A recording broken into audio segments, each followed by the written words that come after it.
ನೋಡಿ ಬಂದ ಬೆಳಗ್ಗೆ ಧಾರಣಿ ಸರಿಯಾಗಿ ಕೊಟ್ಟರು.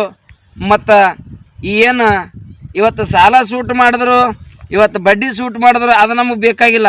ಯಾಕಪ್ಪ ಅಂದ್ರೆ ಪ್ರತಿಯೊಬ್ಬರು ಬಡವರಿರಲ್ಲ, ಹೊಲ ಇದ್ದವ್ರು ರಗಡ ಮಂದಿ ಶ್ರೀಮಂತರು ಇರ್ತಾರೆ.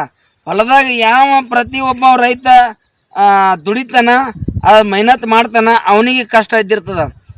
ಎಲ್ಲ ಬಡಬಗ್ರಿಗೆ ನಿಜವಾದ ರೈತರಿಗೆ ಹೋಗಿ ಮುಟ್ಟಬೇಕನ್ನಂಥ ಭಾವನೆ ನಿಮ್ಮಲ್ಲಿ ಇತ್ತಪ್ಪ ಅಂದ್ರೆ ಸನ್ಮಾನ್ಯ ಮುಖ್ಯಮಂತ್ರಿ ತನ ಇದು ವಿಡಿಯೋ ಮುಟ್ಟಿಸ್ಬೇಕಾಗ್ಯದ.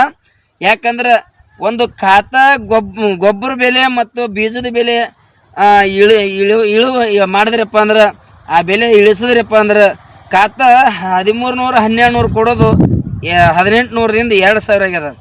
ಇವತ್ತು ಪೊಟ್ಯಾಷ್ ಆಗ್ಬೋದು, DAP ಆಗ್ಬೋದು, ಸಟ್ರೇಟ್ ಆಗ್ಬೋದು, ವೀರ್ಯ ಆಗ್ಬೋದು. ವೀರ್ಯ 450 ಕೊಡ್ಲತ್ತಾರ.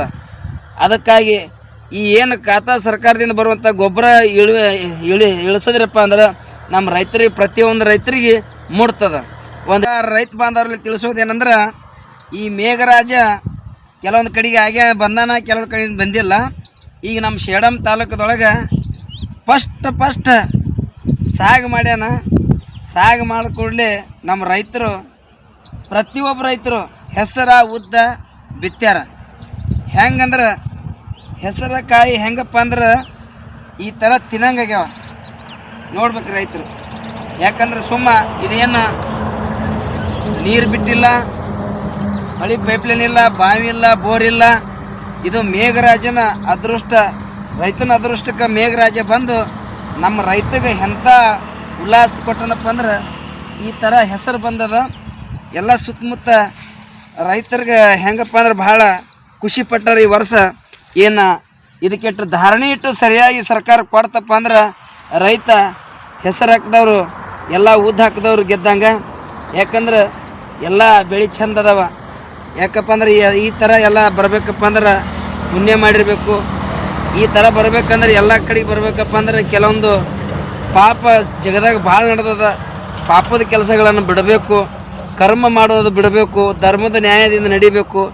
ಪ್ರತಿಯೊಬ್ಬರಿಗೆ ಹೇಳೋದು ಏನಪ್ಪ ಅಂದ್ರೆ, ನಮ್ಮಿಂದ ಇನ್ನೊಬ್ಬರಿಗೆ ಕೆಡಕಾಗುವಂಥ ಮಾತಾಡೋದಿಲ್ಲ, ನಮ್ಮಿಂದ ಇನ್ನೊಬ್ಬರಿಗೆ ಅನ್ಯಾಯ ಆಗುವಂಥ ದಾರಿ ತುಳಿಯೋದಿಲ್ಲ, ನಮ್ಮಿಂದ ಇನ್ನೊಬ್ರಿಗೆ ಒಳ್ಳೆಯದಾಗಲಿ, ನಮ್ಮಿಂದ ಇನ್ನೊಬ್ಬರು ಮೇಲೆತ್ತರಿಗೆ ಮುಟ್ಲಿ ಅನ್ನುವಂಥ ಭಾವನೆ ನಮ್ಮಲ್ಲಿ ರೈತರ ಬಳಿ ಆಗಲಿ, ರಾಜಕೀಯವ್ರ ಬಳಿ ಆಗಲಿ ಬರುತ್ತಾನ ನಾವು ಎಂದೂ ಉದ್ಧಾರ ಆಗಲು ಅನ್ನೋಂಥ ಮಾತನ್ನು ಹೇಳಿ. ಯಾಕಂದ್ರೆ ನಾವು ರೈತರಪ್ಪ ಅಂದ್ರೆ ಎಲ್ಲ ಸರ್ಕಾರದವ್ರು ಆಗಲಿ, ಇವತ್ತು ಯಾರೇ ಆಗಲಿ ರೈತನ ಮಕ್ಕಳು. ಈ ಭೂಮಿಯಿಂದ ನಾವು ತಿಂತೀವಪ್ಪ ಅಂದ್ರೆ ರೈತನ ಮಕ್ಕಳ ಅನ್ಬೇಕಾಗ್ಯದ. ಪ್ರಥಮದಲ್ಲಿ ರೈತನ ಮಗನಾಗೆ ಮುಂದೆ ಹೆಜ್ಜೆ ಇಡಬೇಕಾಗ್ಯದ. ಯಾಕಂದ್ರೆ ನೌಕರಿ ಇರಲಿ, ಇವತ್ತು ಪೊಲೀಸ್ ಇರಲಿ, PS ಸಾಹೇಬ್ ಇರಲಿ, ಇವಾಗ ಮುಖ್ಯಮಂತ್ರಿ ಇರಲಿ, ಪ್ರಧಾನಿ ಮಂತ್ರಿ ಇರಲಿ, ಏನಪ್ಪ ಅಂದ್ರೂ ರೈತ ಬೆಳೆದಿದ್ದ ಧಾನ್ಯವನ್ನು ತಿಂದೆ ಬೆಳೆದು ಓದಿ ಕಲಿತು ಆ ನಿಟ್ಟಿಗೆ ಹೋಗ್ತಾರೆ. ಇನ್ನು ರೈತರು ರೈತರ ಕಷ್ಟವನ್ನು ನೋಡಿ ಬಂದ ಬೆಳಗ್ಗೆ ಧಾರಣಿ ಸರಿಯಾಗಿ ಕೊಟ್ಟರು. ಮತ್ತು ಏನು ಇವತ್ತು ಸಾಲ ಸೂಟ್ ಮಾಡಿದ್ರು, ಇವತ್ತು ಬಡ್ಡಿ ಸೂಟ್ ಮಾಡಿದ್ರು, ಅದು ನಮಗೆ ಬೇಕಾಗಿಲ್ಲ. ಯಾಕಪ್ಪ ಅಂದ್ರೆ ಪ್ರತಿಯೊಬ್ಬರು ಬಡವರಿರಲ್ಲ, ಹೊಲ ಇದ್ದವ್ರು ರಗಡ ಮಂದಿ ಶ್ರೀಮಂತರು ಇರ್ತಾರೆ. ಹೊಲದಾಗ ಯಾವ ಪ್ರತಿಯೊಬ್ಬ ರೈತ ದುಡಿತಾನ, ಮೆಹನತ್ ಮಾಡ್ತಾನ, ಅವನಿಗೆ ಕಷ್ಟ ಇದ್ದಿರ್ತದ. ಎಲ್ಲ ಬಡಬಗ್ರಿಗೆ ನಿಜವಾದ ರೈತರಿಗೆ ಹೋಗಿ ಮುಟ್ಟಬೇಕನ್ನಂಥ ಭಾವನೆ ನಿಮ್ಮಲ್ಲಿ ಇತ್ತಪ್ಪ ಅಂದ್ರೆ ಸನ್ಮಾನ್ಯ ಮುಖ್ಯಮಂತ್ರಿ ತನ ಇದು ವಿಡಿಯೋ ಮುಟ್ಟಿಸ್ಬೇಕಾಗ್ಯದ.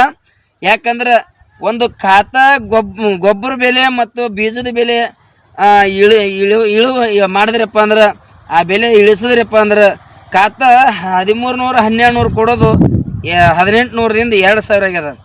ಇವತ್ತು ಪೊಟ್ಯಾಷ್ ಆಗ್ಬೋದು, DAP ಆಗ್ಬೋದು, ಸಟ್ರೇಟ್ ಆಗ್ಬೋದು, ವೀರ್ಯ ಆಗ್ಬೋದು. ವೀರ್ಯ 450 ಕೊಡ್ಲತ್ತಾರ. ಅದಕ್ಕಾಗಿ ಈ ಏನು ಖಾತಾ ಸರ್ಕಾರದಿಂದ ಬರುವಂಥ ಗೊಬ್ಬರ ಇಳಿಸಿದ್ರಪ್ಪ ಅಂದ್ರೆ ನಮ್ಮ ರೈತರಿಗೆ, ಪ್ರತಿಯೊಂದು ರೈತರಿಗೆ ಮುಟ್ತದ. ಒಂದು ಡೀಸೆಲ್ ಬೆಲೆ ಆಗಲಿ, ಪೆಟ್ರೋಲ್ ಬೆಲೆ ಆಗಲಿ, ಇಂಥವು ನೀವು ಕಡಿಮೆ ಮಾಡಿದ್ರೆ ಎಲ್ಲ ರೈತರಿಗೆ ಕೊಟ್ಟಂಗೆ ಆಗ್ತದೆ ಅಂತ ನಾ ರೈತರ ಪರವಾಗಿ ಒಂದು ಮಾತು ಹೇಳಿ ನನ್ನ ಮಾತು ಮುಗಿಸ್ತೀನಿ. ಜೈ ಹಿಂದ್, ಜೈ ಭಾರತ್.